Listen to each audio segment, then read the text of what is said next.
बजरंग दल जय श्री राम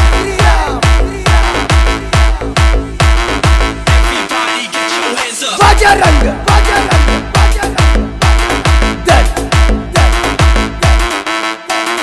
बजरंग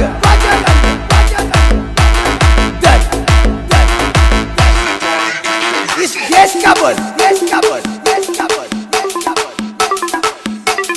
बजरंग दल बजरंग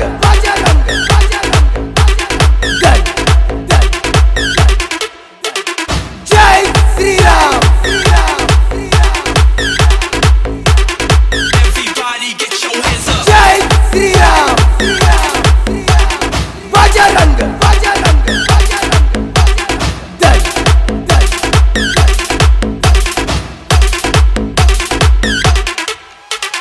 छत्रपति शिवाजी महाराज की जय बजरंग दल जय श्री राम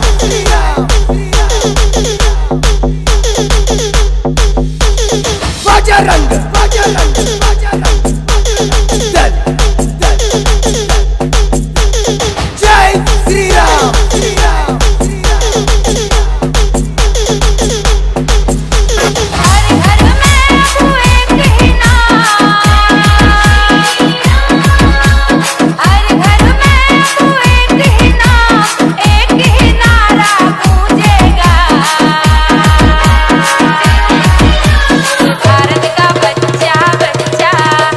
जय श्री राम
डीजे कार्तिक रसूलपुरा पर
कार्तिक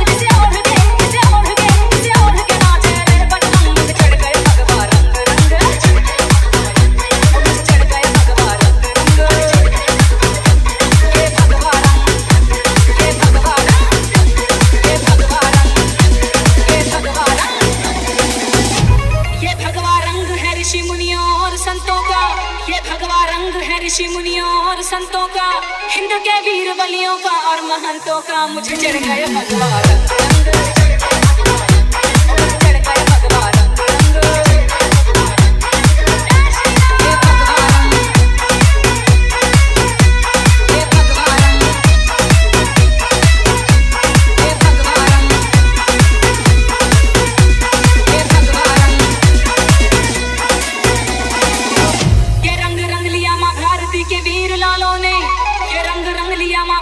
के वीर लालों ने, नहीं खुल सकता है ता जिंदगी नदियां न तालों में, मुझे चढ़ गए भगवा रंग चढ़ गए भगवा रंग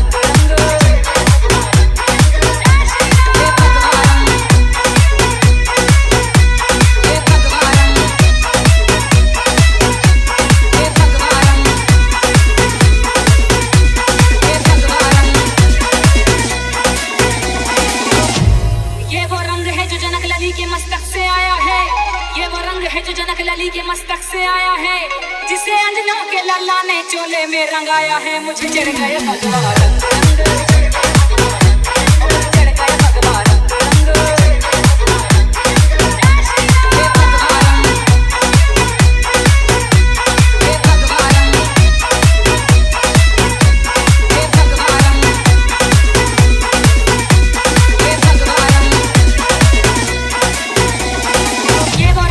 श्री राम जी के मन को भाया है, ये वो रंग है जो श्री राम जी के मन को भाया है, अवध को छोड़ते समय प्रभु ने तन रंगाया है, मुझे चढ़ गए भगवा रंग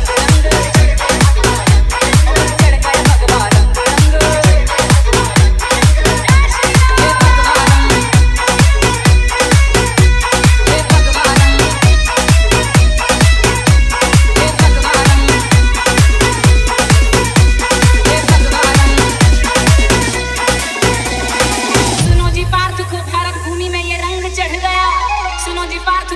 भूमि में ये रंग चढ़ गया, न्याय और नित के पीछे वो अपनों से लड़ गया, मुझे चढ़ गया भगवा रंग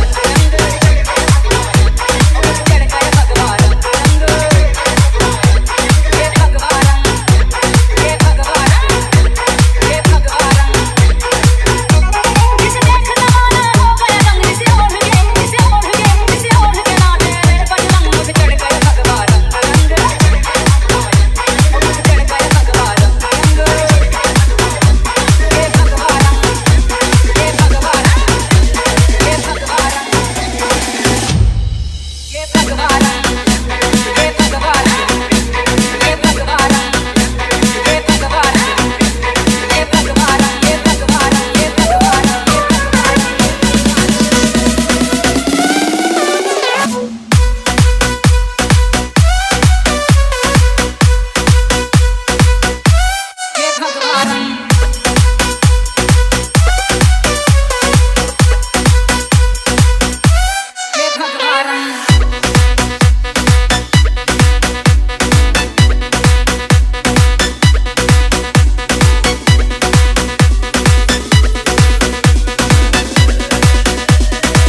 जय श्री राम। हम बजरंग दल के चीते, अपने दम पर हम जीते, हम बजरंग दल के चीते, अपने दम पर हम जीते, संस्कार है सेवा सुरक्षा, हम शत्रु रक्त है पीते, जब भी हिंदुत्व पे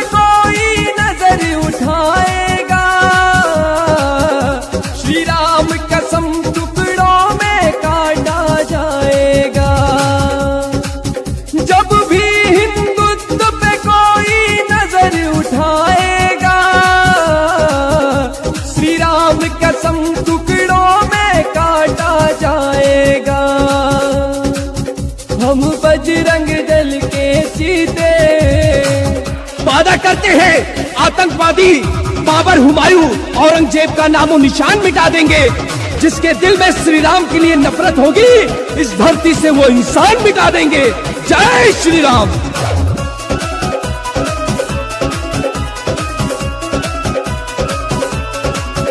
हम भारत माँ के बेटे, हमसे कोई ना ऐठे।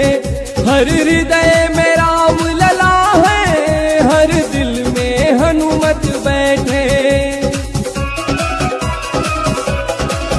हम भारत माँ के बेटे, हमसे कोई ना ऐठे।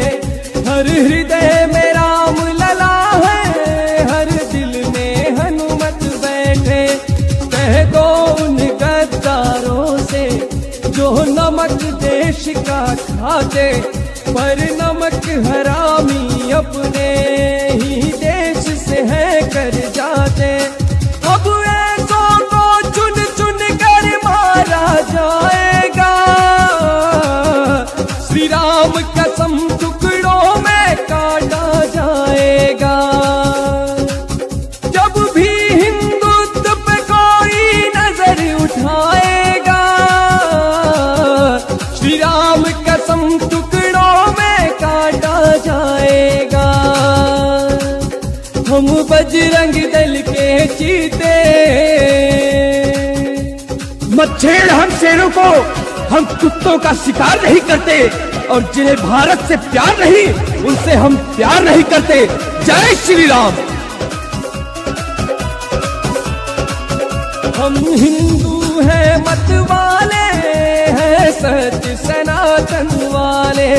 गीता गंगा गौ माता पे कोई कुदृष्टि न डाले। हम हिंदू हैं मत वाले, हैं सत्य सनातन वाले। गीता गंगा गौ माता पे कोई कुदृष्टि न डाले, वरना कोहराम मचेगा, होगी संग्राम की बेला। 100-100 के प्राण हरेगा, हम में से एक अकेला। इन लब जिहादियों का घर फूका जाएगा, श्री राम कसम टुकड़ों में काटा जाएगा। अनुपम महेश मोहन दुश्मन थर्राएगा, श्री राम कसम टुकड़ों में काटा जाएगा। हम बजरंग दल के चीते। समग्र हो विचार, नीति धर्म का आचार, इस विचार से निष्ठा का ये प्रमाण है। संगठन का भाव, संगठन का हो प्रभाव, संगठन ही हर एक व्याधि का निदान है। कलयुग का मत है ये और शास्त्र सम्मत भी है कि संगठन ही सर्वशक्तिमान है। संगठन की निंदा जिस विमर्श का हो भाव, उस विमर्श को ही आज तुम नकार दो।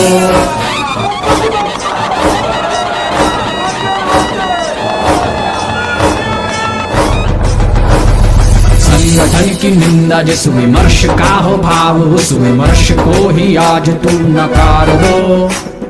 आने वाली पीढ़ियों को, मुग्ध बुद्धिजीवियों को संगठन का ही संस्कार दो। ऋषियों के हो अंश तुम, राम के हो अंश तुम, दीनता को जड़ से ही उखाड़ दो। सत्ता साध्य है नहीं तो इसकी चिंता क्यों करो, साधना के पथ को ही स्वीकार लो। ऋषियों के हो समता की है बात, एकता और राष्ट्रवाद मूल्य ही राजनीति का आधार है। पंथ से निरपेक्ष लोकतंत्र है ये देश, पंचनिष्ठा का यही विचार है। आहुति हो आत्म की, अनुभूति हो एकात्म की, एकात्मता ही संगठन का सार है। व्यक्ति और विश्व में एकात्म का हो भाव, हमें करना इसी लक्ष्य का संधान है।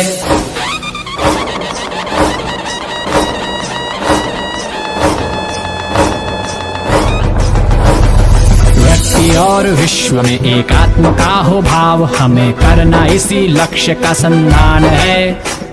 देश की आराधना निस्वार्थ ये उपासना, ये आत्माहुति का अनुष्ठान है। व्यक्ति और विश्व में एकात्म का हो भाव, हमें करना इसी लक्ष्य का संधान है। देश की आराधना निस्वार्थ ये उपासना, ये आत्माहुति का अनुष्ठान है। ऋषियों के हो अंश,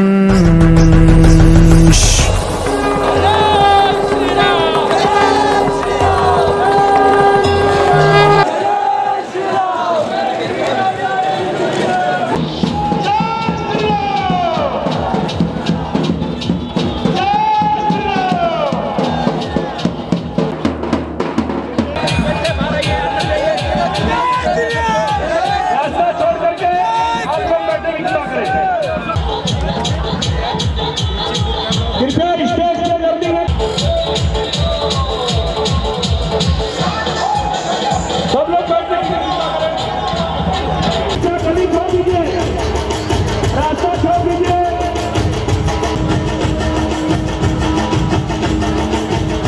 रास्ता छोड़ दीजिए, रास्ता छोड़ दीजिए।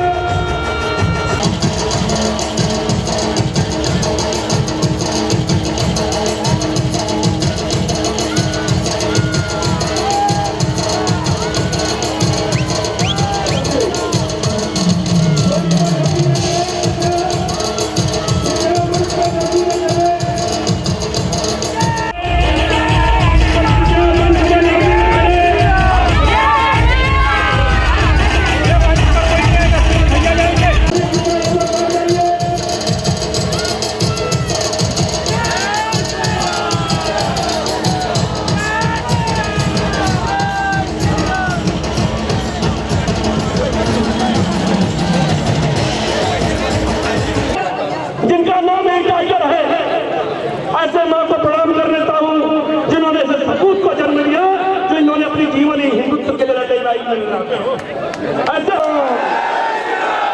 जय श्री राम, जय श्री राम। अभी भी मैं एक बार विनम्र निवेदन करूंगा बाउंसरों से, पुलिस प्रशासन से कि जो लोग मंच के पास खड़े हैं कृपया कुर्सी लेकर के बैठ जाएं। जो लोग रोड पे कृपया मंच में आने की कृपा करें।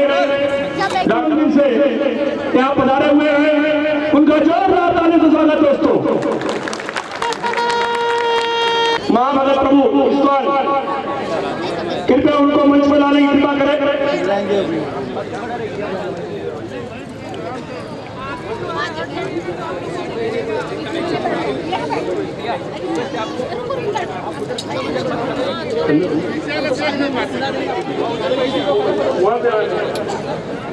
हम उनको लेके आइए।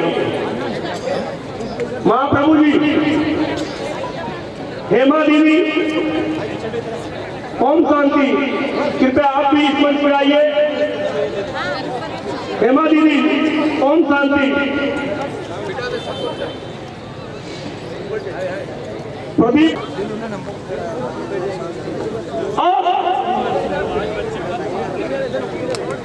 कहा गया है कि जो भरा नहीं है भाव को संगठन करना है।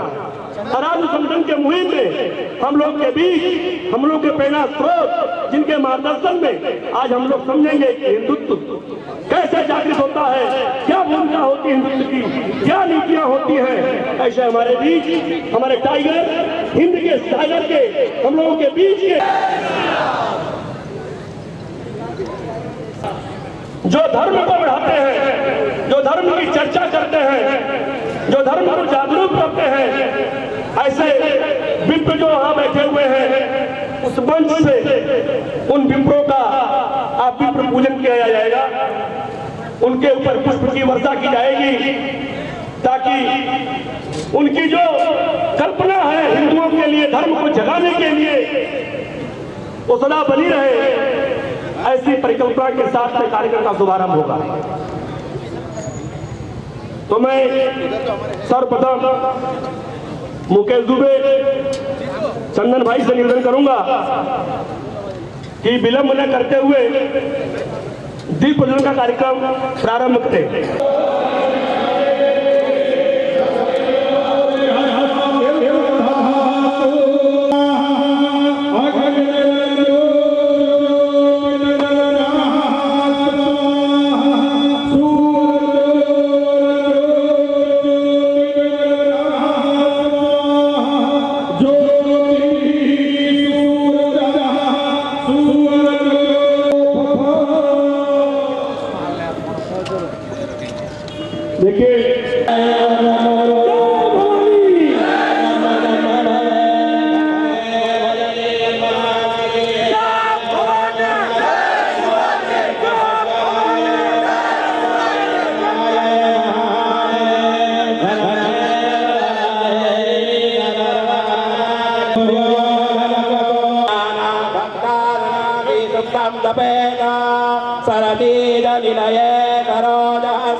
लक्ष्मी प्रिय सखी देवी नमामि कदवल्लभा महालक्ष्मी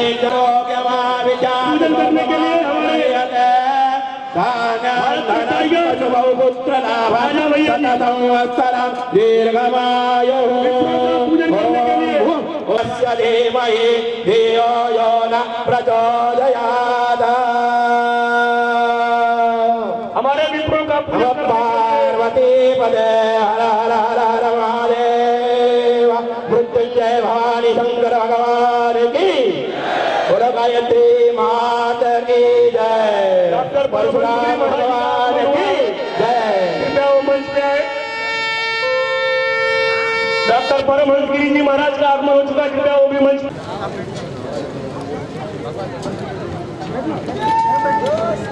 जय श्री राम, जय श्री राम महादेव।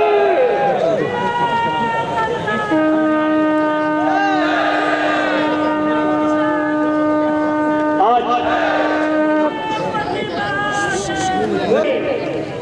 चीन पाकिस्तान जैसे देश को नतमस्तक करा दिया भारत के सामने।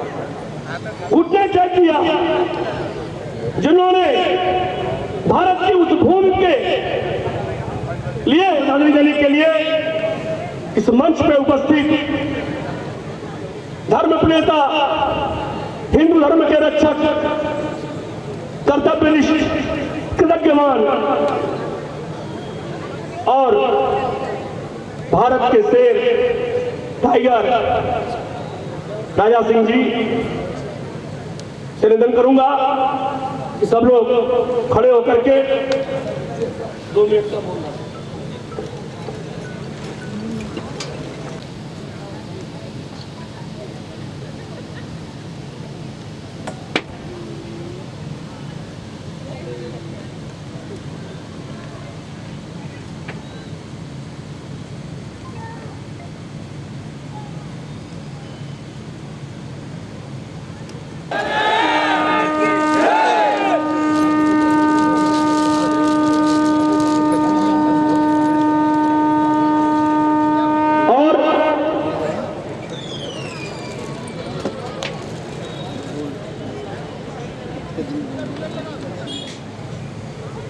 सभी धर्म प्रेता के स्रोत, जिन्होंने धर्म को जाना, समझा, समझाने की कोशिश कर रहे हैं, सोए हुए सभी लोग जागृत हो गए और इंतजार करने लगे कि वो पल, वो घड़ी कब आएगी जब हम उस धरती के कारण धर्म परिवर्तन का काम बहुत जोरों पे चलता है।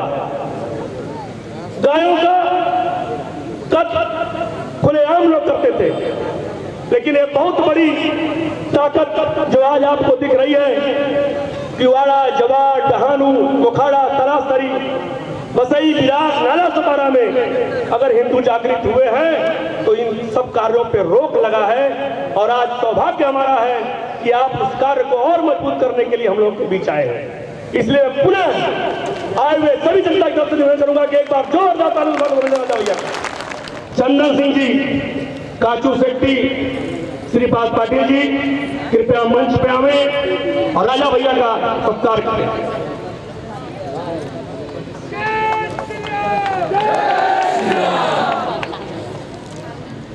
राजा भैया का सत्कार करें। देखिए फल रूपी गदा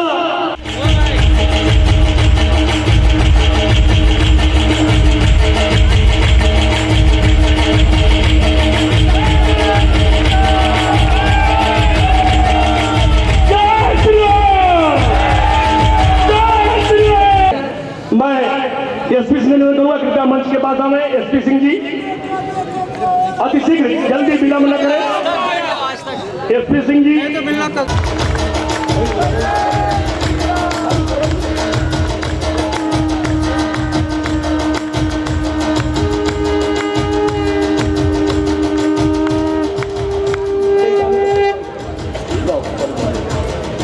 हमारे बीच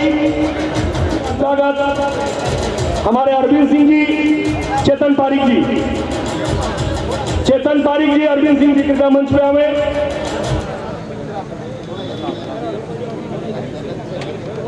जल्दी विलंब मत करिए। जय श्री राम, जय श्री राम, जय श्री राम।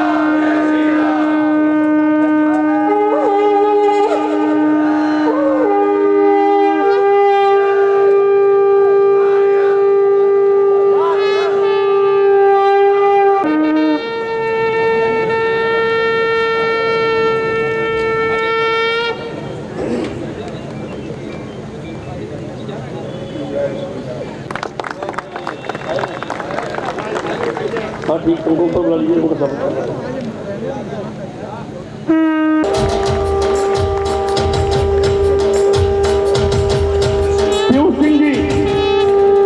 पीयूष सिंह जी का स्वागत हमारे रोहित राजपूत जी करेंगे।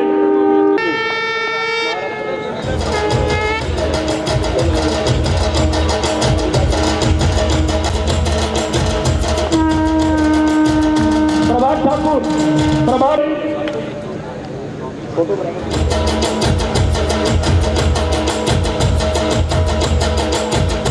वकील हैं जो कभी कोई हिंदू फंस जाता है तो उसके लिए निःशुल्क सेवा देते हैं और हिंदू को बाहर निकालते हैं। 30 साल से हो रही रामलीला समिति के भी ट्रस्टी हैं और धर्म प्रेता है। महेश नंदा जी, प्रमोद राम जी,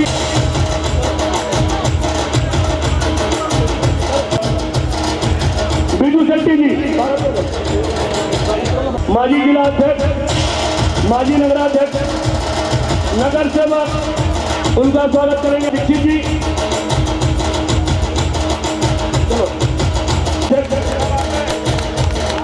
नंदू पाटिल जी जिला अध्यक्ष। भारत की रावण को जलाना ही चाहिए।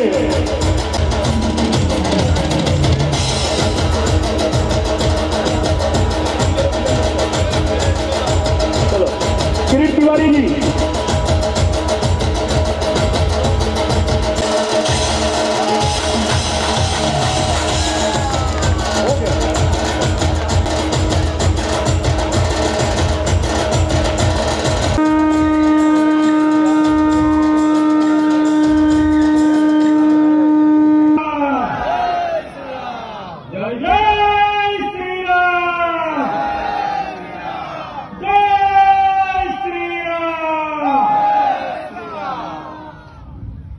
मंच पर उपस्थित सभी साधु संतों को मेरी तरफ से कोटि कोटि प्रणाम।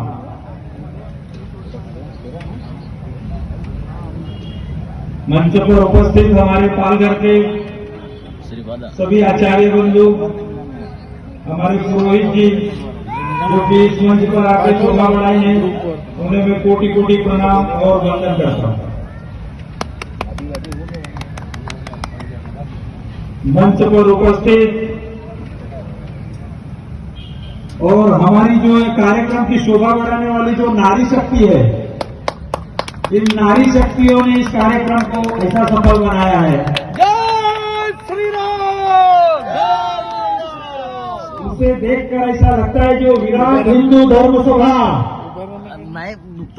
जो इस विराट हिंदू धर्म सभा को आज ये सफल बनाने का प्रयास और हमारी नारी शक्ति, मातृशक्ति, हमारी ये दुर्गा, इन्होंने जो सहयोग दिया है उन्हें मैं कोटि कोटि प्रणाम, कोटि कोटि वंदन करता हूं।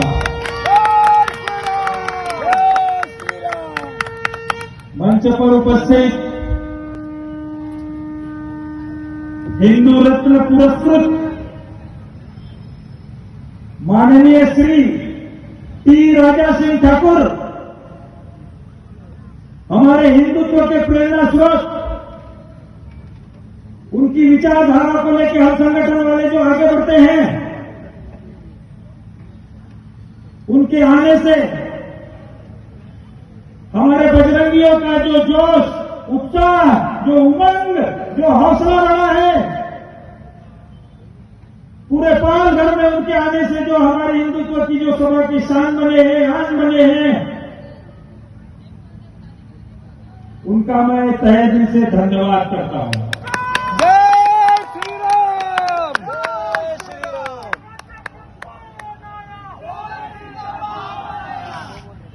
मेरे बजरंगी भाई जो पालघर जिला से पूरे हैं, मेरे ये बजरंगी भाई, ये मेरी जान है, मेरी आत्मा है।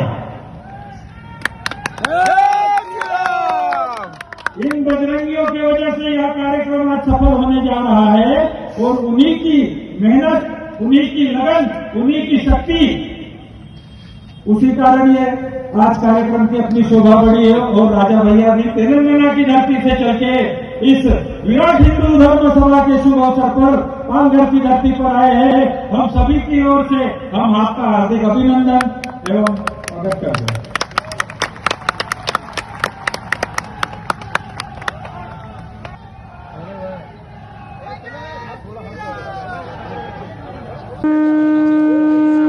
हमारी धरती पर ऐसे ऐसे वीर पुरुषों ने जन्म लिया है। चंद्रशेखर जी बोल रहे पहली शादी मेरी होगी और भट्टा बोल रहे नहीं गुरुजी मेरी होगी। तो उनकी पहली शादी क्या थी? उनकी पहली शादी थी कि इस देश के लिए, इस राष्ट्र के लिए पहला बलिदान कौन देगा, वही पहली शादी होगी। इसी प्रकार ये जो सप्ताह है 21 तारीख से लेकर 27 तारीख तक जो ये सप्ताह माना गया है, ये शौर्य सप्ताह माना गया है। गुरु गोविंद सिंह जी के जो चारों पुत्र थे इसी सप्ताह में शहीद हुए, शहादत हुई उनकी। जोरावर सिंह वो 8 साल का था, वो जोर जोर से रोने लगा।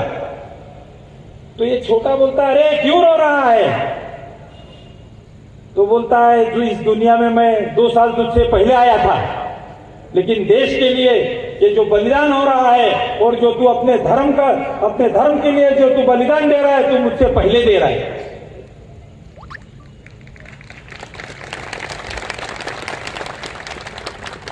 उसका कहने का तात्पर्य यह था कि मैं 2 साल तुझसे बड़ा हूं, लेकिन इतिहास में नाम तेरा पहले लिखा जाएगा। तो ये जो सप्ताह है, ये हमारा गीता जयंती निमित्त जो हमारा ये कार्यक्रम जो इसकी रूपरेखा बनी है, तो ये शौर्य दिवस और शौर्य सप्ताह है, इसीलिए याद किया जाता है। मैं आप लोगों का ज्यादा समय नहीं लूंगा क्योंकि आप जिसको सुनने आए हैं, बीच में मैं रोड़ा बनना नहीं चाहता हूं, इसीलिए मैं मेरी वाणी को यहीं विराम देता हूं। धन्यवाद। जय श्री राम, जय श्री राम, जय जय श्री राम। हमारे बीच जय हुए, जय महाराज, धन्यवाद। हमारे बीच आए हुए डॉक्टर परमहंस गिरी महाराज अपना 5 मिनट का मनोगत देंगे। निवेदन करूंगा कि संतों की वाणी को सुनिए और उसके बाद जिसको सुनने के लिए आप लायक हैं, आप उनको सुनेंगे। टाइगर राजा सिंह ठाकुर जी को। अखंड मंगलाकारं व्याप्तं येन चराचरम् तत्परं दर्शनं येन तस्मै श्री गुरुवे नमः। भारत माता की, प्रभु श्री रामचंद्र की जय तो हो रही है। मुट्ठी बांध लो ना, धर्म की ताकत आ जाती है। दोनों मुट्ठी बांध के भारत माता की, प्रभु श्री रामचंद्र की, गौ माता की। हमारी गीता भारतीय संस्कृति का आधार है।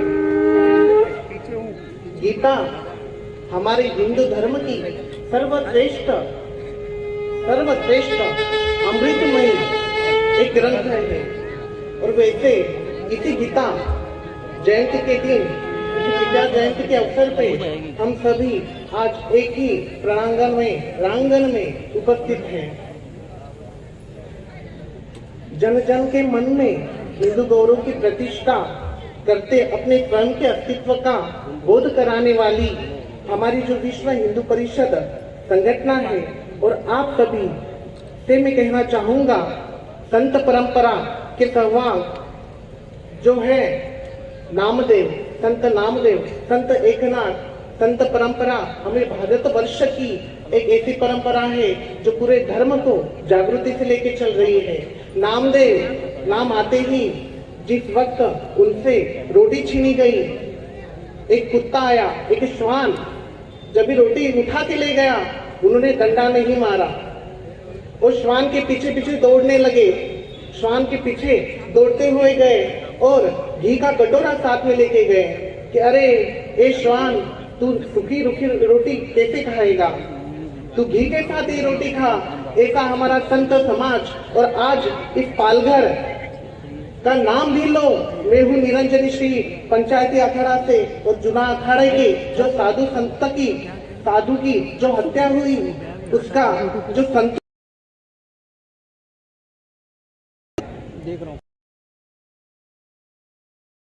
नहीं मिल पाया। परिवार में कहीं जाते हैं, साधु से मिलते हैं, कहते हैं हम पालघर से हैं। पालघर एक मलिनता और हत्याकांड हुआ, उसका न्याय विश्व आज मैं अपने दिल की बात यहाँ पे नहीं मिला, तो निर्णय जो है हमें मिलना ही चाहिए, क्योंकि संगठन के साथ में ही है। इसलिए सभी से ये एक हिंदू जरूर आना चाहिए और हमारे धर्म को टिकाना चाहिए। ब्राह्मण आचार्य उनसे मैं जय श्री राम करते हुए मेरी वाणी को विराम देता हूँ। जय श्री राम, जय श्री राम। भारत माता की जय श्री राम, जय श्री राम। धन्यवाद परमहंस जी, बहुत ही अच्छा सुंदर मार्गदर्शन। अब हमारे बीच हम जिनको सुनने के लिए बेचैन हैं, मैं आमंत्रित करूंगा टाइगर राजा सिंह भैया जी को। कृपया वो अपना मनोगत हम लोग के बीच दे। आजा भैया।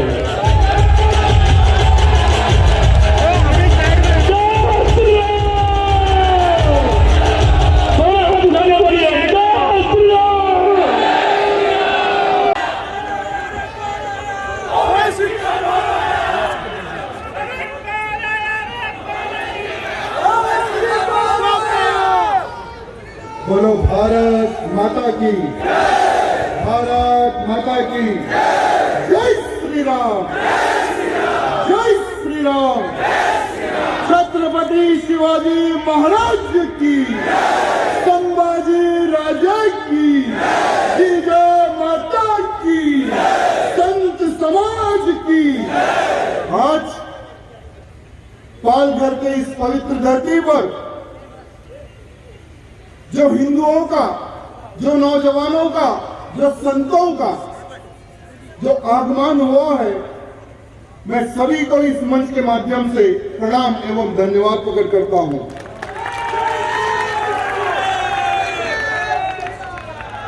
इस पालघर की पवित्र धरती पर जो विराट हिंदू धर्म सभा का जो कार्यक्रम लगाया गया है, मैं बजरंग दल विश्व हिंदू परिषद को हृदय से धन्यवाद प्रकट करता हूं और उनके सभी कार्यकर्ताओं को जो इस व्यवस्था में, इस कार्य में दिन रात लगकर जो इतना भव्य कार्यक्रम जो आप लोगों ने बनाया है, मैं पूरी संस्था के कार्यकर्ताओं को हृदय से धन्यवाद प्रकट करता हूं। साथ ही साथ नारी शक्ति को प्रणाम करता हूं, मालूम है इनको, क्योंकि सभाएं तो होती है उसमें नारियों की शक्ति कम होती है, लेकिन यहाँ पर नारी शक्ति को भी ज्यादा संख्या में देखने का अवसर मिल रहा है, उनको भी प्रणाम करता हूं।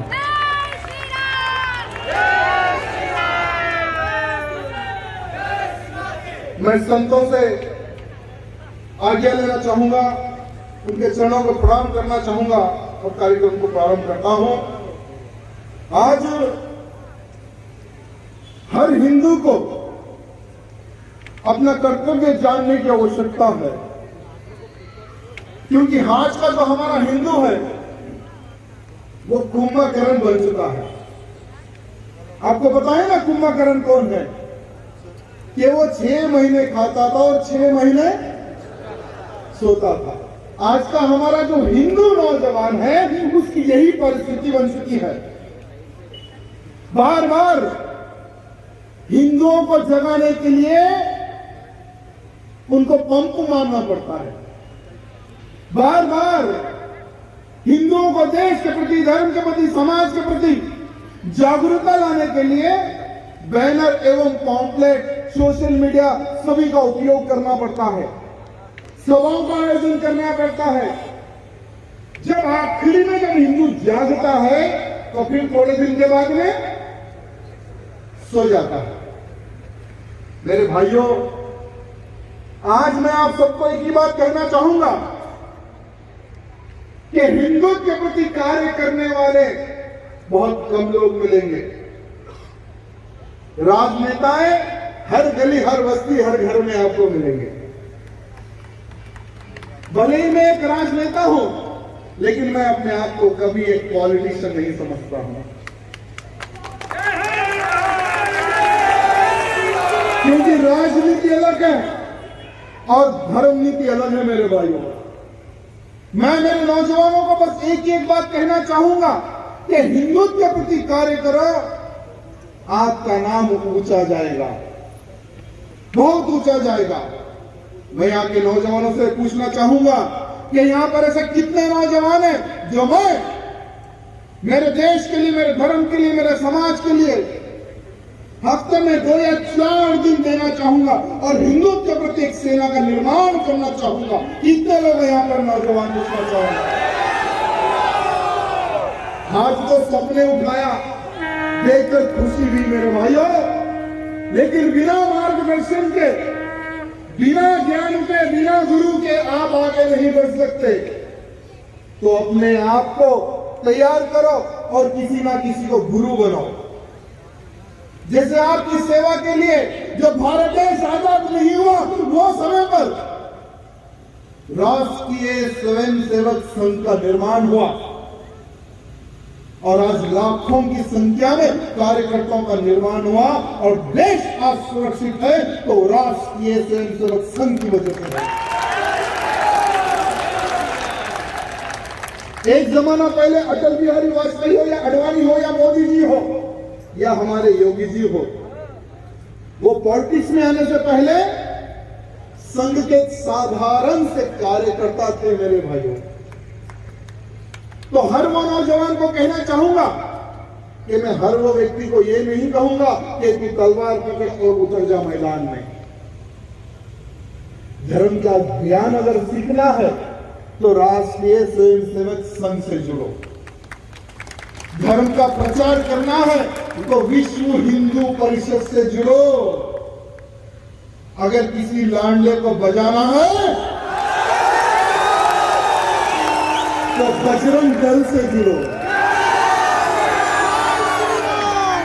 अपने आप को पहले डिसाइड कर लो कि किस ऑर्गेनाइजेशन से जुड़ना है,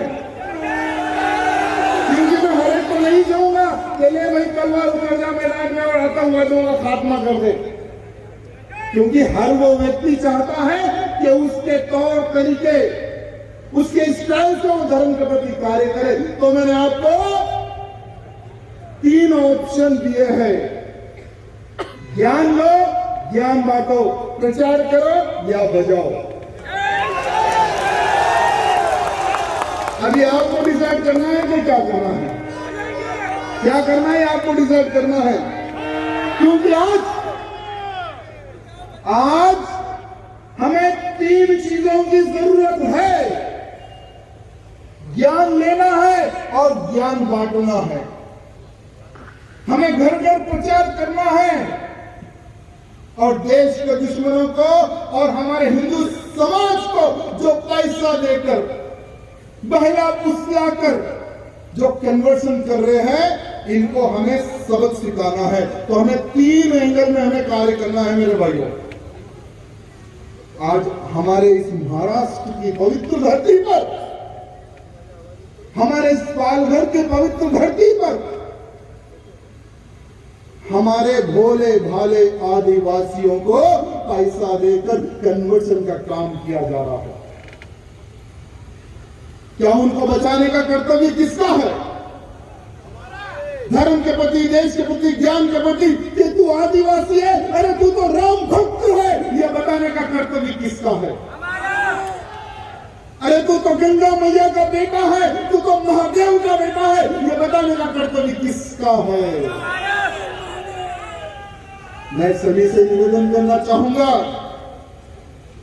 कि आज जो गली गली, जो बस्ती बस्ती, जो गांव गांव में जो ईसाई मिशनरी जो काम कर रही है, जो कन्वर्शन का काम कर रही है, मेरे भाइयों एक बात कहना चाहूंगा कि ये गोल टोपी वाला तो हमें दिखेगा दुश्मन। हमें पता चल जाएगा कि अगर हजारों में अगर कोई गोल टोपी, कोई हरी टोपी पहन के बैठेगा तो दिख जाएगा कि लांडावा दौड़ावा है। लेकिन जो गले में क्रॉस क्रॉस क्रॉस डालकर यहां पर बैठेगा, क्या उसको हम पहचान सकेंगे? पहचान सकेंगे? तो हमारा सबसे बड़ा दुश्मन कौन, ये हम सबको जानने और समझने की आवश्यकता है। आज गांव गांव घूमते हैं जो राम भक्त हैं, जो महादेव के भक्त हैं, उनको भैला फुसलाकर कि ये लो तेल और ये लो पानी, झूठे मंत्रों का उच्चार करते हैं, अल्लुलुया के भजन गाते हैं और उनको कन्वर्शन का काम करते हैं। मैं पूछना चाहूंगा कि इनके पास पैसा कहां से आता है? मेरे भाइयों, इनको जो पैसा आता है वो विदेशों से आता है। सोनिया मैडम के रिश्तेदारों के पास से इनको पैसा आता है, राहुल बाबा के खानदान से इनको पैसा आता है, और ये लोग गांव गांव में जाकर हमारे आदिवासी भाई बंधुओं को हमसे दूर करने का षड्यंत्र करते हैं, हिंदुत्व से दूर करने का षड्यंत्र करते हैं। मेरे भाइयों,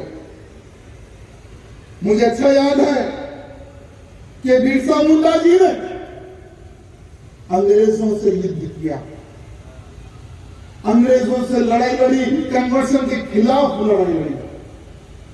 हमारे आदिवासी भाई हमारे बिरसा मुंडा जी को मानते हैं ना, तो मानने वाले इन गद्दारों के साथ कैसे जुड़ते हो? इन गद्दारों पे कैसा विश्वास करते हुए पूछना चाहूंगा। आज ये वामपंथी के लोग ये कहते हैं कि तुम आदिवासी हो, तुम राम भक्त नहीं, तुम तो रावण भक्त हो। ये वामपंथी के लोग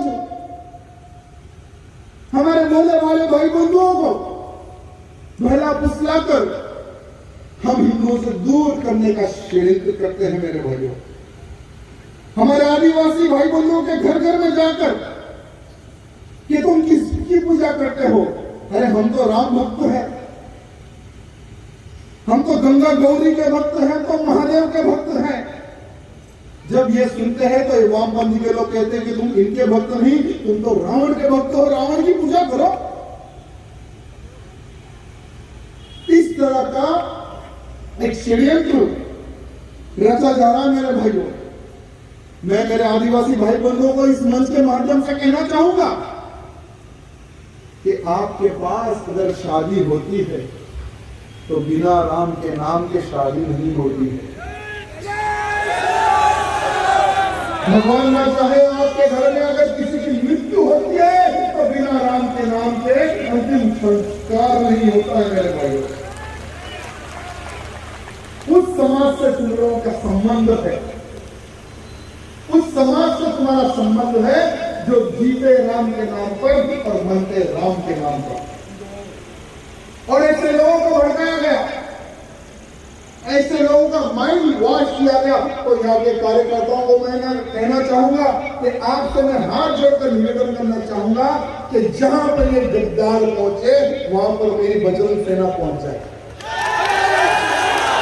यहाँ पर एक गद्दार पहुंचे वहां पर विश्व हिंदू परिषद के अधिकारी और कार्यकर्ता पहुंच जाए। जहां जहां पर इन्होंने रावण को भगवान कहा वहां पर रावण की सच्चाई का प्रचार करे कि रावण हमारा भगवान नहीं, प्रभु श्री राम जी हमारे भगवान है। इसका प्रचार आप सबको करना है मेरे भाइयों। आज मुझे वो घटना याद आती है कि पूरा विश्व पालघर की ओर देखा। पूरे विश्व में, सिर्फ भारत में नहीं, पूरे विश्व में चर्चा हुई कि पालघर में इतने दरिद्र भी रहते हैं क्या जो साधु संतों को, दो साधु संतों को एक बड़े मौत में मिलकर पत्थरों से, डंडे से, न जाने किसके हथियार से जो साधुओं को निर्मल हत्या कर दी, बहुत ही डेंजर रूप से उनको मार दिया। उनके ड्राइवर कुत्ता को नहीं छोड़ा। अरे ये वो साधु संत है जो धर्म का ज्ञान रखते हैं मेरे भाइयों। ये वो साधु संत है जो हम भगवान से प्रार्थना करते हैं लेकिन ये डायरेक्टली भगवान से आपको मिलाते हैं। ये वो हमारे संत है। बिना संत के हिंदू समाज नहीं है मेरे भाइयों। कैसी गालेगांव, कौन सा गांव है, क्या नाम है गांव का जी? गढ़ सिलसिले। मैं एक दिन जाना चाहूंगा वहां। गढ़ सिलसिले के भाई बंधुओं से मैं मिलना चाहूंगा कि इतने खूंखार तुम लोग कैसे बन गए। एक वस्त्र जो कि भगवा है, ना तुम भगवा देखे ना कुछ देखे और तुम डायरेक्टली हमला। वहां पर पुलिस भी थी, पता नहीं चूड़ी पहन के बैठी थी, क्या पहन के बैठी थी मुझे पता नहीं।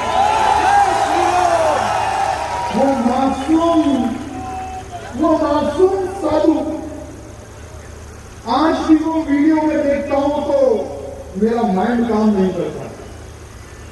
मैं आपा खो देता हूं, वो वीडियो देखता हूं। नियम का साधु, हाथ में कुछ नहीं, बस पुलिस के पीछे घूम रहा है वो साधु हमारा, बचाओ बचाओ। और वो लोग जो कि कन्वर्शन का शिकार हो चुके हैं, वो लोग जिनका ब्रेन वॉश किया गया है, वो लोग जिनको भगवे वस्त्र में आने वाले चोर है, डाकू है, किडनी चुराने वाले, बच्चा चुराने वाले, इस प्रकार से गढ़ चिंचोली में प्रचार किया गया। ऐसा महाराष्ट्र की सरकार कहती है कि इसलिए उनको मार दिया गया। पता नहीं किसने सीआईडी लगा दी है, एसडी लगा दी है, आईटी लगा दी है, लेकिन आज तक जो सच्ची रिपोर्ट है वो जनता के सामने नहीं आई। लेकिन एक रिपोर्ट सामने आई कि ये वो रिपोर्ट है कि ये लोग किडनी चुराने वाले थे, बच्चा चुराने वाले थे, ये वो थे, ये थे, इसलिए वो लोग अनजाने में हमला कर दिए। तो मैं पूछना चाहूंगा सरकार से कि अगर वो लोग इतने अज्ञानी थे, वहां पर पुलिस को पकड़ के दे देते, पुलिस इंक्वायरी करती कि ये चोर है या डाकू है या सचमुच में देव भक्त है, ये संत है, ये पुलिस डिसाइड करती है, ना कि जनता। जनता के तो हवाले छोड़कर पुलिस चले गई वहां पर। और हमारे संतों को, हमारे पूजनियों को, हमारे भगवान को लटों से, पत्थरों से मार मार के खत्म कर दिया गया। तो इसलिए मैं 3 एंगल से आपको काम दिया हूं। पहले आप खुद ज्ञान प्राप्त करो, उसके बाद धर्म प्रचार करो, उसके बाद जो हमारे हिंदुत्व के प्रति अगर बुरा भला अगर ब्रेन वॉश करने की कोशिश करे तो उसका ब्रेन निकाल के खा लो। तभी हम ये कन्वर्शन को रोक सकते हैं, तभी हम हमारे हिंदू, हमारे भाई बंधु, हमारे आदिवासियों को हम दूर होने से रोक सकते हैं। एक तरफ ये कन्वर्सन करने वाले लोग, ये विदेशी लोग, विदेशियों के पैसे पे पलने वाले ये भेड़िए, ये कुत्ते हमारे हिंदुओं को कन्वर्सन करते हैं, तो दूसरी तरफ जिसको हम मां मानते हैं, हमारी गौ माताओं का कत्ल हमारे पाल घर में हो रहा है। अरे देश धर्म का नाता है, गाय सिर्फ मेरी नहीं, जिस व्यक्ति ने दूध पिया हर वो व्यक्ति की माता है मेरे भाई। चाहे वो हिंदू हो या मुसलमान हो या सिख हो या ईसाई हो, जिस व्यक्ति ने मां के दूध के बाद में जिसका दूध पिया है वो है गाय है, वो हर व्यक्ति की माता है। हम जानते हैं दूध का कर्ज क्या है, जानते हैं ना, हम जानते हैं कि दूध का कर्ज क्या है, लेकिन ये लाडले नहीं जानते ना दूध का महत्व क्या है, दूध का महत्व क्या है। जिसका हम दूध पीते हैं क्या उसका हम प्रश्न करते हैं? मैं आपको पूछना चाहूंगा कि अगर कोई हमारी मां को अगर गाली दे तो हम क्या करेंगे? क्या करेंगे? अरे जो मां, हमारी मां ने भी जिस मां का दूध पिया उस मां को खत्म कर दे रहे, तो मेरे भाइयों मैं आपसे पूछना चाहूंगा कि कब तक पुलिस के डंडे से डरते रहोगे? हर हिंदू का कर्तव्य है, हर वो भारतीय का कर्तव्य है, जिसने गौ माता का दूध पिया हर वो व्यक्ति का कर्तव्य है कि गौ रक्षा के लिए सामने आए, गौ सेवा के लिए सामने आए। अरे जीवन में हर वो व्यक्ति पाप करता है, जीवन में हर व्यक्ति पाप करता है। यहाँ पर जितने भी लोग हैं सब पापी है, मैं भी पापी हूं। जाने और अनजाने में हमसे बहुत पाप होते हैं, जाने और अनजाने में हम सबसे बहुत पाप होते हैं, लेकिन पुण्य कमाने का सिर्फ एक मार्ग है, वो है गौ रक्षा, वो है गौ सेवा मेरे भाइयों। अरे हम लोग छत्रपति शिवाजी महाराज के मामले है, जिन्होंने 10 साल की उम्र में, 12 साल की उम्र में कसाई का हाथ काट के गौ मां की रक्षा की थी, वो समय पर उन्होंने गौ रक्षा की थी। सुना है तारापुर की एक जगह है, तारापुर जगह कहां है? किधर है? वहां पर कत्लखाना क्यों खुला हुआ है? एक समय था जब यहाँ की सरकार ने गौ हत्या पर प्रतिबंध लगाई, क्या वो कानून अभी भी है या हटा दिया गया? है ये हटा दिया गया? मैंने तो नहीं सुना हटा दिया गया बोलकर, लेकिन कानून आया था तो सारे देश में देखा था। अब है या गया मुझे पता नहीं, लेकिन मैं यहाँ की सरकार को निवेदन करना चाहूंगा कि आपने भी गौ माता का दूध पिया होगा, हर वो विधायक, हर वो सांसद, हर वो मिनिस्टर, हमारे मुख्यमंत्री जी ने भी गौ माता का दूध पिया होगा। तो अपनी मां मार रहे हो क्या? महाराष्ट्र की धरती पर अगर गौ मां का खून गिरेगा तो समझो धरती अपवित्र हो गई है भाइयों। महाराष्ट्र की धरती पर खून की एक बूंद भी गिरेगी गौ माता की तो समझो वो धरती अपवित्र हो गई। मैं चैलेंज करना चाहूंगा कि यहाँ का हिंदू जिस दिन भी खड़ा हो गया, यहाँ के हिंदू में जिस दिन भी छत्रपति शिवाजी महाराज अगर अपने आप को देख लिए तो एक भी कत्ल खाना और एक भी कसाई नहीं बचेगा, एक भी कसाई नहीं बचेगा। मैं सभी नौजवानों को कहना चाहूंगा कि गौ रक्षा करो, धर्म रक्षा करो, कर्मों को रोको। आपके साथ राष्ट्रीय स्वयंसेवक संघ, विश्व हिंदू परिषद और बजाने के लिए बजरंग दल है आपके साथ। बस आप लोग आगे आइए, आगे आकर काम करिए। और मैं हमारे सरकार से ये कहना चाहूंगा कि गौ हत्या एक बड़ा पाप है।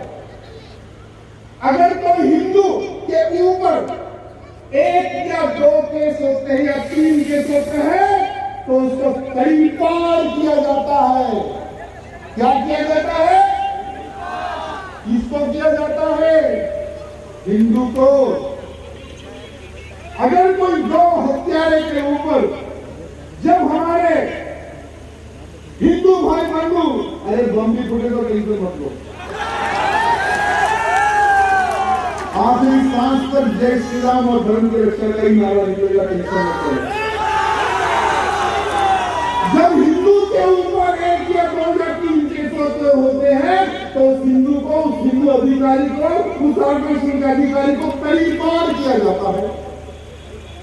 तो मैं पूछना चाहूंगा, जब गौ हत्यारों के ऊपर 10-10 केस बुक होते हैं तो उसको परिपार क्यों नहीं किया जाता?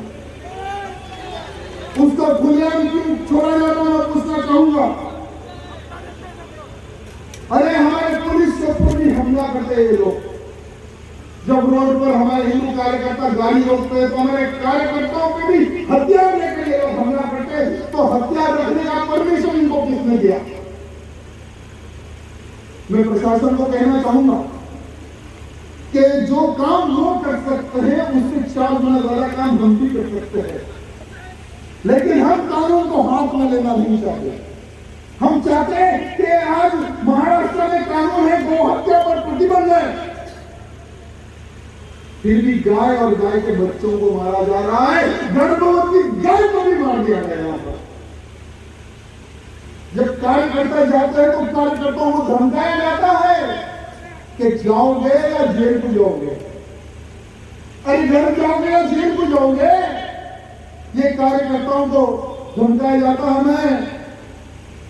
हमारी सरकार से, महाराष्ट्र की सरकार से ये कहना चाहूंगा कि हाईवे पर जो भी गुंडा खड़े होता है, जो गाय तस्करी करता है, गाय के मांस की तस्करी करता है, उनके ऊपर आप लोग कार्रवाई कीजिए। देखिए आपको कितना पुण्य मिलेगा। अगर कोई 2 स्टार है तो उसको 3 स्टार ये चाहिए। अगर उसको 3 स्टार तो और इसके आगे बढ़ेगा, अगर और आगे तो और आगे बढ़ेगा, और आगे तो और आगे बढ़ेगा। अगर गौ रक्षा नहीं करेंगे तो, क्योंकि इसका जीता जागता उदाहरण मैं आपके सामने खड़ा हुआ हूं। मैं वहां बैठा था, अगर कोई गौ रक्षा की बात करता था, कोई अधिकारी यहां मंच पे घर के बात करे तो मैं आप जैसा वहां बैठता था। मैंने सोचा कि जीवन में आज नहीं तो कल मरना ही नहीं, या मैं बीमारी से मरूंगा या एक्सीडेंट से मरूंगा या नेचुरल मौत मरूंगा। मरना तो है आज नहीं तो कल, क्यों ना मैंने इतने पाप किए, बराबर पुण्य क्यों ना कमा लो। तो मैंने गौरक्षा की, मेरे कार्यकर्ताओं ने टीम बनाई। जहां गाड़ी आती थी उस गाड़ी को रोकना, गौ माताओं को जंगल में छोड़ना और गाड़ी का सुराहा।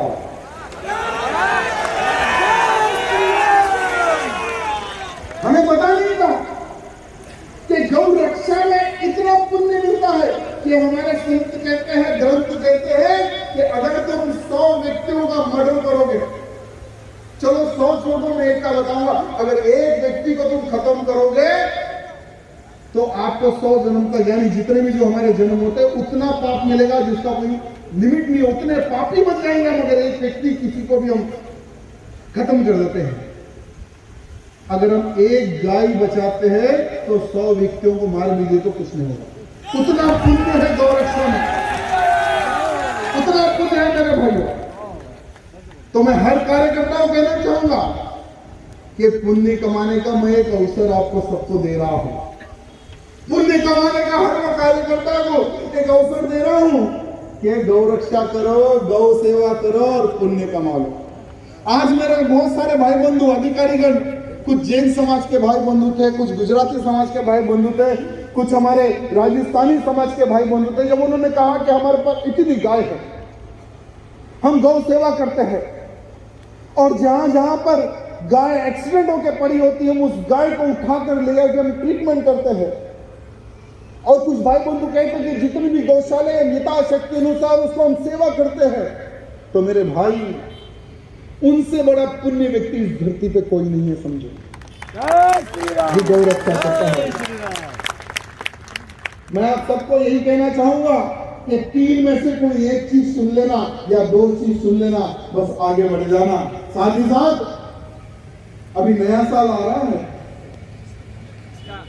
इसका 31 दिसंबर किसका नया साल है? हमारा है क्या? हिंदुओं का है क्या? लेकिन यहाँ पर जितने भी लोग बैठे हुए हैं, आप सबको एक व्हाट्सएप आएगा 31st नाइट या उसके next day, happy new year. नेताएं करते हैं और नेताओं को भी आता है हैप्पी न्यू ईयर। मुझे भी कॉल आता है, भैया हैप्पी न्यू ईयर, नया साल मुबारक हो। मैं बोला बेटा तू गया था या तेरे घर पे कोई आया था? और तू हिंदू है या तू कन्वर्ट हो गया? अरे हमारा नया साल अगर तुझे पता नहीं तो तेरी औलाद को क्या बताएगा कि हमारा नया साल कब है और कब आने वाला है? अरे अगर तू अज्ञानी है तो तेरी संतान, जो बेटा होगा, जो बेटी होगी, वो आने वाले समय में वो इसी को नया साल मान के आगे बढ़ेगी। फिर हमारे हिंदुओं का नया साल का क्या होगा? हिंदुओं का नया साल कब है? हाँ? क्या एक आवाज में? गुड़ी पड़वा, उगादी के दिन हमारा नया साल है। हिंदुओं का नया वर्ष गुड़ी पड़वा, उगादी कहते हैं तेलंगाना में। वो हिंदुओं का नया साल। अगर यहाँ पर उपस्थित जितने भी लोगों ने आज शाम से एक मैसेज वायरल करो कि जो भी 31 दिसंबर के दिन मुझे मैसेज करेगा मैं उसे हिंदू नहीं मानूंगा, उसे मैं हिंदू नहीं मानूंगा, उसे तो मैं कन्वर्टेड क्रिश्चियन मानूंगा, उसे मैं हिंदू नहीं मानूंगा। ये बात आपके सोशल मीडिया में, आपके एमपी में, आपके किस में लगाते सोशल मीडिया के माध्यम से फैला दो। मेरे भाइयों, हमारी संस्कृति को बचाना हम सबका कर्तव्य है। आज साधु संत मंच पर उपस्थित है, सालों सालों ये लोग प्रतिज्ञा करते हैं, प्रार्थना करते हैं, पूजा करते हैं, तपस्या करते हैं। किसके लिए? हमारा धर्म सुरक्षित रहे, हमारा देश सुरक्षित रहे, हमारा समाज सुरक्षित रहे, हमारी संस्कृति जिंदा रहे। इनका ये लक्ष्य है मेरे भाइयों। लेकिन इनकी तपस्या को हम लोग क्या करते हैं? मिट्टी में मिला देते हैं। हैप्पी न्यू ईयर मिट्टी में मिला देते हैं। मेरे भाइयों, इनकी तपस्या को हमें खत्म होने नहीं देना है। हर वो हिंदू को अपना कर्तव्य जानकर एक ये मैसेज करना है कि भैया मेरा नया साल तो ये 31 दिसंबर नहीं, उगादी है, गुड़ी पड़वा है। ये आपको सबको बताना है। हाल ही में त्रिपुरा में कोई एक टूटी फूटी एक इमारत को गिरा दिया गया। आप जैसे कुछ पागल लोग थे वहां पर, तो इमारत को गिरा दिया गया त्रिपुरा में। तो हमारे महाराष्ट्र के 7 क्षेत्र में, जैसे अमरावती हो, भिवंडी हो, हिंगोली हो, मालेगांव हो, नांदेड़ हो, इस्लामपुर हो, इन क्षेत्र में इन दंगाइयों ने जिनकी सोच दंगा करना है, जो भारत का खाते हैं, तो इनका बाप कौन हो गया? लेकिन इनका अब्बा किसको बनाते हैं लोग? तो ऐसे हरामी लोग जो खाते हिंदुस्तान का, सड़ खाते पाकिस्तान का, ये लोग ये 7 क्षेत्रों में उधम मचाते हैं कि त्रिपुरा में ऐसा होगा, त्रिपुरा में ऐसा होगा, पत्थर मारते हैं, हिंदू की दुकान को जलाने का कोशिश करते हैं, लूटने का कोशिश करते हैं। तो मैं उस चूतियों को कहना चाहूंगा, अबे सालो, अगर तुम्हें कुछ करना है तो तुम्हारे में दम है तो जाओ ना त्रिपुरा, जाओ एक बार। वहां पर ऐसे मेंटला बहुत है, ऐसा बजाते तो त्रिपुरा से वापिस नहीं आते, क्योंकि ऐसे कट्टरवादी हिंदू कार्यकर्ता त्रिपुरा में एक सेना का निर्माण हो रहा है मेरे भाइयों। और एक बात कहना चाहूंगा कि मैं इस मंच के माध्यम से मेरे मुंबई के कार्यकर्ताओं को, आप भी मुंबई के जितने भी जो कार्यकर्ता, सबको एक मैसेज करना, एक मुनव्वर फारूकी नामक एक भेड़िया कहूं या क्या कहूं या कुत्ता कहूं या कुछ भी कहूं, मेरा मुंह खराब होगा, लेकिन वो सुअर का बच्चा 8 जनवरी के दिन मुंबई में उसका एक कार्यक्रम है। वो सुअर का बच्चा एक कॉमेडी टाइप करता है और कॉमेडी करते करते भगवान श्री रामचंद्र जी को गाली देता है, सीता मैया को गाली देता है, हमारे देश के प्रधानमंत्री को गाली देता है, और इतनी गंदी गाली देता है कि अगर वो मिल जाए तो चैलेंज करता हूं, यहां पर बैठा एक कार्यकर्ता उसकी गर्दन निकाल के लगे। इतनी गंदी गाली देता है वो हरामी। तो मैं मुंबई के नौजवानों को कहना चाहूंगा कि 8 जनवरी को आपके मुंबई में उसका कार्यक्रम है, जहां उसका कार्यक्रम हो वहां पे जाके उसको बजाओ, जो होगा देख लेंगे। और मैं सरकार से भी निवेदन करना चाहूंगा, ये गद्दार को गुजरात में बजा बजा के वहां से भगा दिए, गुजरात में जेल में डाल के कुपस के मारे हो। 16 राज्यों में ये मुनव्वर फारूकी गद्दार सुअर के बच्चे को बैंड है, उस राज्य में वो नहीं जा सकता। लेकिन हमारे महाराष्ट्र, हमारे मुंबई छत्रपति शिवाजी महाराज की पवित्र धरती पर, बाला साहेब जी की पवित्र धरती पर वो गद्दार आ रहा है, तो उस गद्दार को मुंबई में कोई कार्यक्रम ना करने दे, ये मैं सरकार से निवेदन करना चाहूंगा। और 9 जनवरी को हमारे तेलंगाना में आने की कोशिश कर रहा है वो, और उसको लाने वाला हमारा एक जोकर है मिनिस्टर। वो मिनिस्टर ने कहा कि बेटा तेरे को वहां पे बोले नहीं दे रहे ना, तेरे को हर जगह मार के भगा रहे, मेरे पास आ जा, मैं तेरे को सिक्योरिटी देखूं। तो मैंने कहा बुला लो, हमें भी बजाने का मौका मिल जाएगा। तो 9 जनवरी को आ रहा है, हम पूरी कोशिश करेंगे वो सुअर के बच्चे को बैंड बजाने की। साथ ही साथ कोलकाता के इन लोगों को कहना चाहूंगा कि 16 जनवरी को ये सुअर का बच्चा आपके कोलकाता आ रहा है, जहां पर सुभाष चंद्र बोस जी से जैसे अनेकों वीरों का जन्म हुआ, ऐसी धरती पर ये हरामी कुछ ना कुछ बोलने के लिए आ रहा है, उसको वहां थोड़ा देख लेना मेरे कोलकाता के हिंदी हो। साथ ही साथ अभी एक कार्यकर्ता मुझे मिला था वहां पर, और रैली में एक नारा लग रहा था, वो क्या लग रहा था?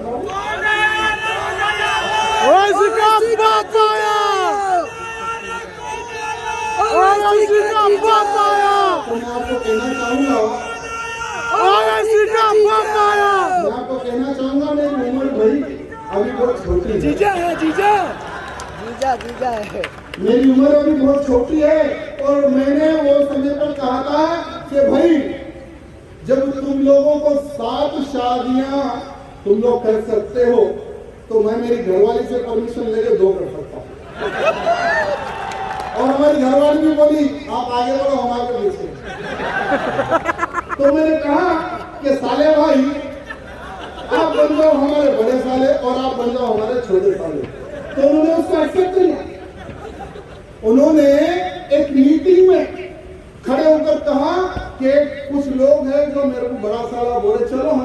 साले हैं, वो यूट्यूब पे आप देख सकते हैं। तो लीगली हम उनके क्या हो गए, तो ध्यान रखना। और हमारे बड़े साले साहब कहते हैं यूपी में प्रचार करते करते, योगी जी अपने मठ चले जाएंगे, मोदी जी हिमालय चले जाएंगे, तो हिंदुओं का क्या होगा। तो मैं हमारी छोटी दाढ़ी वाले को कहना चाहूंगा कि बेटा तू फिक्र न कर, इस दुनिया से हर वो व्यक्ति को तो जाना ही है, मोदी जी को जाना है और योगी जी को जाना है, लेकिन उनसे पहले तू कहां जाएगा, ये तो जरा सोच ले। और उसकी सभा में जब वो भोगता है सुअर का बच्चा, तो उसकी सभा में लोग ताली मारते हैं यूपी में। तो ताली मारने वालों को मैं कहना चाहूंगा कि जितने लोग ओवैसी की स्पीच पर, उसके भोगने पर ताली मार रहे हो, बेटा तुम किसके राज्य में हो, जरा ये तो सोच लो। तुम बाबा के राज्य में हो बेटा। अरे जो ताली बजा रहे हो, मैं उनको कहना चाहूंगा कि अब तुमको ये ओवैसी तो भोगेगा, चुनाव खत्म होते ये तो आ जाएगा हैदराबाद। जो ताली बजा रहे हैं योगी बाबा उनको बजाएंगे।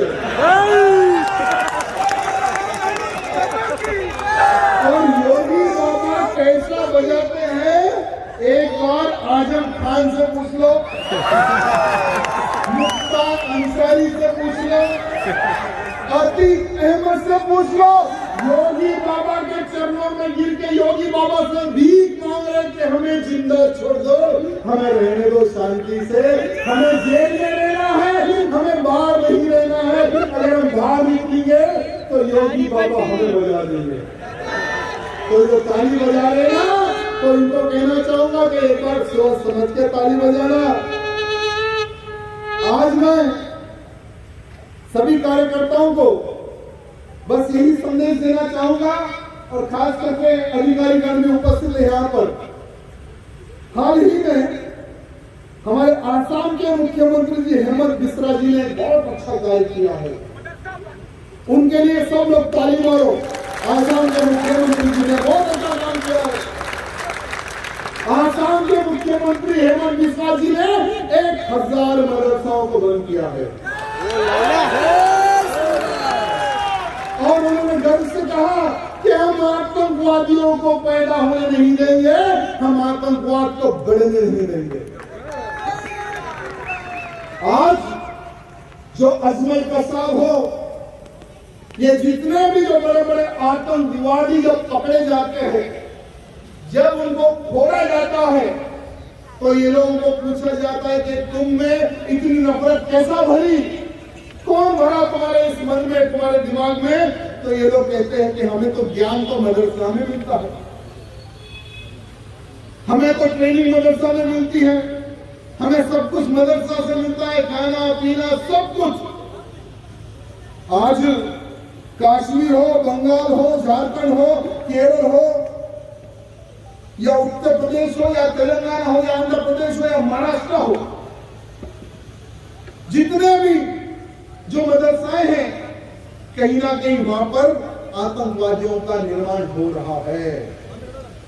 अरे जो हमारे सीएम जी ने जो कहा किया है आसाम के, मैं हमारे महाराष्ट्र के मुख्यमंत्री जी को भी प्रार्थना करना चाहूंगा कि आपके महाराष्ट्र में जितने भी जो मदरसा हैं उनको बंद करो, वहां पर स्कूल का निर्माण करो। क्योंकि पढ़ेगा लिखेगा तो कम से कम देश के प्रति कार्य तो करेगा। अगर वो पढ़ेगा लिखेगा नहीं तो देश से गद्दारी करेगा, और ऐसे गद्दारों को हम छोड़ेंगे नहीं, मिट्टी में मिला देंगे। आज हमारे भारत देश की सेना और हमारी पुलिस, इनको मैं प्रणाम करता हूं। जो आज पूरा भारत देश सुरक्षित है तो हमारी सेना की वजह से सुरक्षित है। आज हम सुकून से देश में रहते हैं तो हमारी सेना की वजह से रहते हैं, और आज हम इस राज्य में हो या किसी भी राज्य में हो, हम सुकून से अपने परिवार के साथ सोते हैं तो ये हमारी पुलिस की वजह से मेरे भाई। ये जगते हैं तभी तो हम सोते हैं मेरे भाई। तो हमारी पुलिस को भी मैं प्रणाम एवं धन्यवाद प्रकट करता हूं, लेकिन मजबूरी है, बोलना तो पड़ेगा। 1001% मैं पुलिस को प्रणाम करता हूं, लेकिन वो 1% में जो सेक्युलर हो जाते हैं ना, जो अपने आप को हिंदू नहीं समझते हैं ना, इनसे हमें थोड़ा प्रॉब्लम है। अगर वो लोग अपने आप को अगर थोड़ा बहुत एडजस्ट कर ले तो मजा आ जाएगा। तो मैं उनको भी ये कहना चाहूंगा कि आज हमारे हिंदू समाज की शक्ति बढ़ते जा रही है, आज हमारे हिंदू समाज के प्रति ताकत बढ़ते जा रही है। लोग समझ रहे हैं कि हमें उस धर्म में ज्ञान नहीं मिलेगा, उस धर्म में हमें सुरक्षा नहीं मिलेगी, चलो हम जाएंगे हिंदू धर्म की ओर। वसीम रिजवी ने हिंदू धर्म स्वीकार किया। हिंदू धर्म में आने के बाद में उन्होंने उनकी पोल खोल दी, वो लोग बर्दाश्त नहीं कर सके। वसीम रिजवी ने कहा कि हमारी बहन बेटियों के साथ हलाला के नाम पर उनकी इज्जतें लूटी जाती है। मुझे बर्दाश्त नहीं हुआ। मेरा हिंदू धर्म, जो हिंदू धर्म में नारी को माता का रूप दिया गया, बेटी का रूप दिया गया, मां का रूप दिया गया, लेकिन हमारे पास नारी को रानी नहीं, एक बहुत ही नीची नजर से देखा जाता है। इसलिए उस व्यक्ति ने, वसीम रिजवी ने, हमारा हिंदू धर्म कबूल किया। हमारे भारत देश की रक्षा करते करते हमारे भारत देश के एक सिपाही विपिन रावत जी का देहांत हुआ एक एक्सीडेंट में, ट्रेन हेलीकॉप्टर एक्सीडेंट में। विपिन रावत जी एक ऐसे योद्धा थे, एक ऐसे वीर थे, चाइना से लेकर पाकिस्तान तक थर थर कांपते थे उनके नाम पर। लेकिन जब विपिन रावत जी का हेलीकॉप्टर क्रैश हुआ तो सोशल मीडिया में ये सारे लांडे, वाह क्या काम हो गया, वाह बहुत अच्छा हो, कोई बाहर वाला नहीं, हमारे भारत के मार्गदर्शक थे। पूरी सोशल मीडिया में गलत प्रचार कर रहे थे, हम साफ रहे थे, बहुत अच्छा हुआ इस प्रकार के कमेंट कर रहे थे।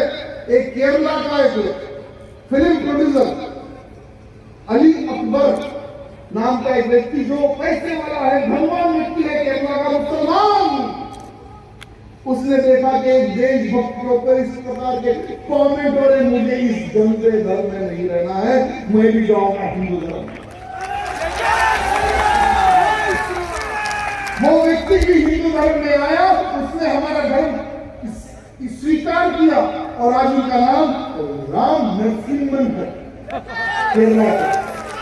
तो ये एक व्यक्ति नहीं, मैं हमारी छोटी दाढ़ी वाली को भी कहना चाहूंगा, जो गोकुल जैसी दाढ़ी रख के घूमता है, जो हिंदुत्व के खिलाफ बोलता है, जो देश के खिलाफ बोलता है, हमारे बड़े साले को भी कहना चाहूंगा कि तुम लोगों की दाल गलने वाली नहीं है। अब आने वाले समय में पूरे भारत में सिर्फ एक झंडा दिखेगा, वो है भगवा झंडा।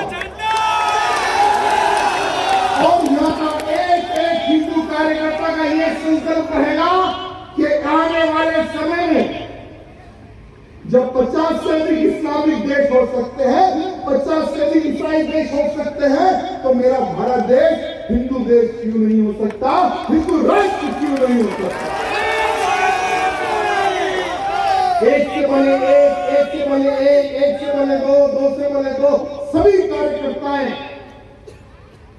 एक ही आवाज में हमें पूरे भारत के हिंदुओं को इकट्ठा करना है और अखंड हिंदू राष्ट्र की स्थापना के लिए हमें आवाज उठाना है।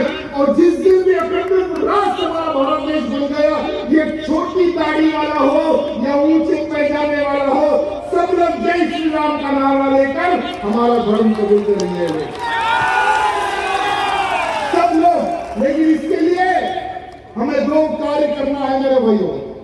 पहले तो मैं हमारी माताओं से क्षमा चाहूंगा अगर मेरे शब्दों से आपको ठेस लगी। साथ ही साथ मैं नौजवानों को कहना चाहूंगा, हम तो हमारी दो वाली स्कीम को छोड़ दें, मोबाइल तोड़ के जाओगे, क्योंकि इस स्कीम ने हमारे हिंदुओं की जनसंख्या को कम कर दिया है। या नहीं तो एक काम करो आप लोग, प्रधानमंत्री मोदी जी को एक पत्र लिखो उनके ट्विटर अकाउंट में कमेंट करो, मोदी जी हम दो हमारे तो हमें स्वीकार है, लेकिन ये स्कीम जो हम 5 हमारे 50 जन की संख्या लोग जो बढ़ा रहे हैं ना, ये स्कीम भी लागू हो। हम 5 हमारे 50 सालों का भी अगर तक हो गया तो हमारा भारत देश सुरक्षित रहेगा। मेरे भाइयों, ये हमें प्रधानमंत्री मोदी जी से प्रार्थना करना है, नहीं तो आने वाले समय में आज ये लोग कहते हैं कि हम 25 करोड़ है ना और तुम 100 करोड़ है ना, 15 मिनट हटा दो पुलिस को, फिर देखो हम 100 करोड़ का क्या हाल करेंगे। ये बोलने वाला ये हिम्मत कहां से आई इनमें? ये हिम्मत हमारे संगठन को नहीं, हमारे में जो फूट है उसको देख कर ये लोग बता रहे हैं।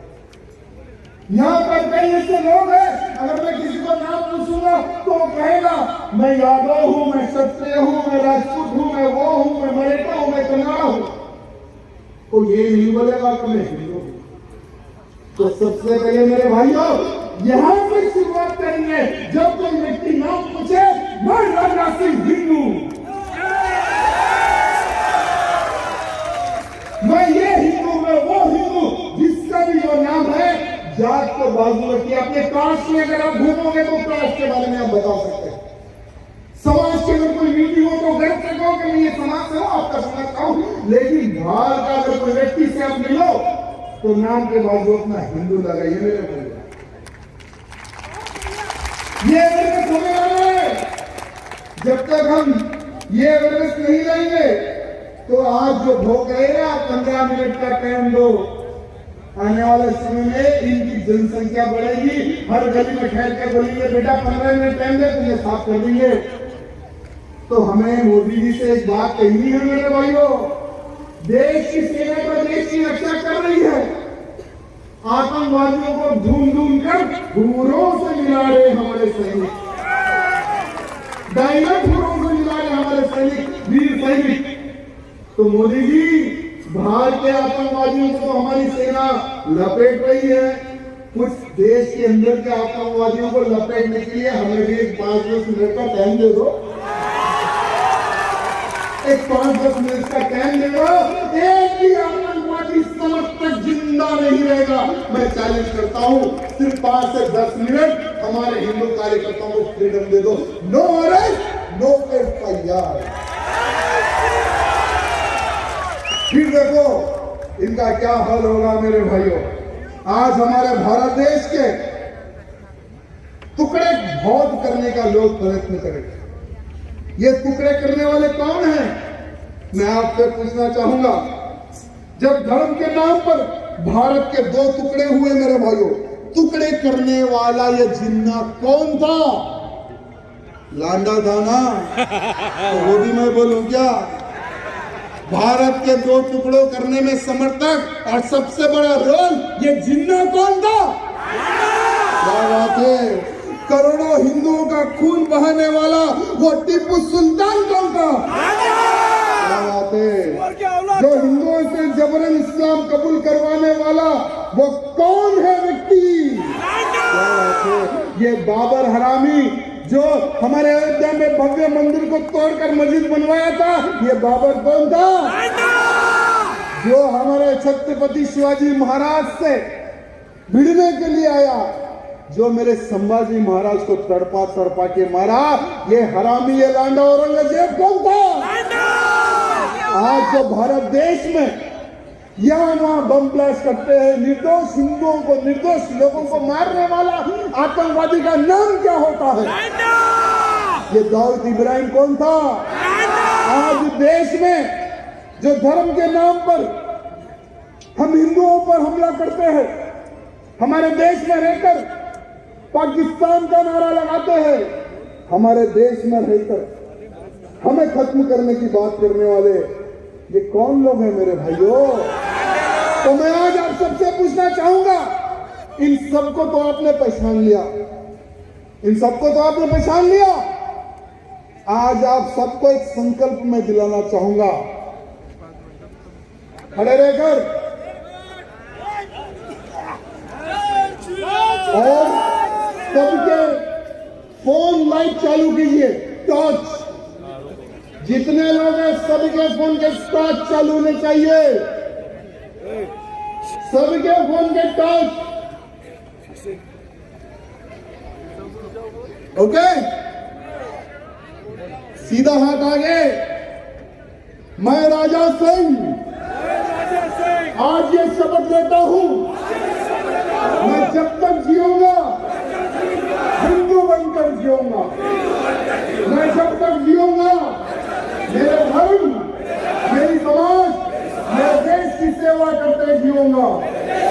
मैं जब तक जीऊंगा कन्वर्शन हो, लव जिहाद हो या आतंकवाद हो, उन सबका खात्मा करते ही रहूंगा।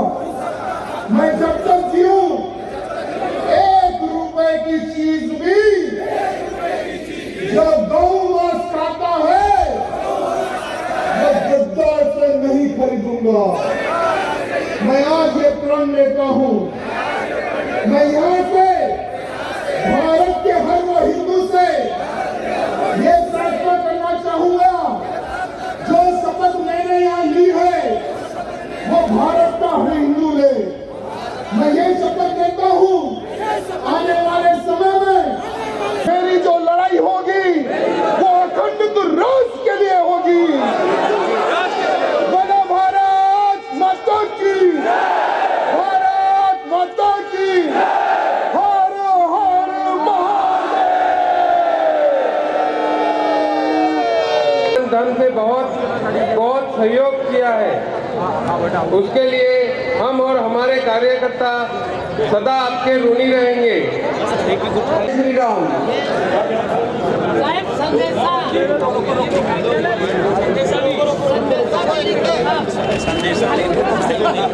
सबको रोकिए, देखिए सभी के लिए शवाराम चौधरी जी की तरफ से राम खिचड़ी का आयोजन किया गया है। वहां पर व्यवस्था लगी है, आप उसका भी आनंद लीजिए। राम खिचड़ी लिए बगैर आप लोग जाइएगा मत। और जिनको भी दुर्भाग्य की बात है, जब 2 संत और उनका ड्राइवर कितनी बेरहमी से उनका कत्ल किया, ये सिर्फ भारत नहीं पूरा विश्व ने देखा है कि निहत्थे साधुओं को भगा भगा कर भीड़ ने उनको खत्म कर दिया। और जब उसकी इंक्वायरी कमेटी बैठी, इंक्वायरी कमेटी ने यही रिपोर्ट दी कि वहाँ के लोग अफवाह के कारण उन साधुओं के ऊपर हमला करें, ये एक रिपोर्ट दे दी। लेकिन बिल्कुल ये गलत रिपोर्ट मैं मानता हूँ, क्योंकि उन आदिवासियों के पास, उन ग्रामीण क्षेत्रों के पास, उस क्षेत्र में कुछ ऐसे लोग, कुछ ऐसे संगठन हैं जो उनको उनका ब्रेन वॉश कर रहे हैं कि जो संत है वो हमारा दुश्मन है, जो राम है वो हमारा दुश्मन है, हमारा देव तो रावण है, भगवादारी कोई दिखे उस पर हमला करो। तो वहाँ पर एक षड्यंत्र के नाते पहले से ही आदिवासियों को भड़काया गया। उसके बाद में साधुओं को जो भगवा वस्त्र देखने के बाद भीड़ ने उनको हमला करके उनको मार दिया गया। और आज मैं सरकार से निवेदन करना चाहूँगा कि आपको किसका डर है? क्या वोट बैंक का डर है? समग्र हो विचार, नीति धर्म का आचार, इस विचार से निष्ठा का ये प्रमाण है। संगठन का भाव, संगठन का हो प्रभाव, संगठन ही हर एक व्याधि का निदान है। कलयुग का मत है ये और शास्त्र सम्मत भी है कि संगठन ही सर्वशक्तिमान है।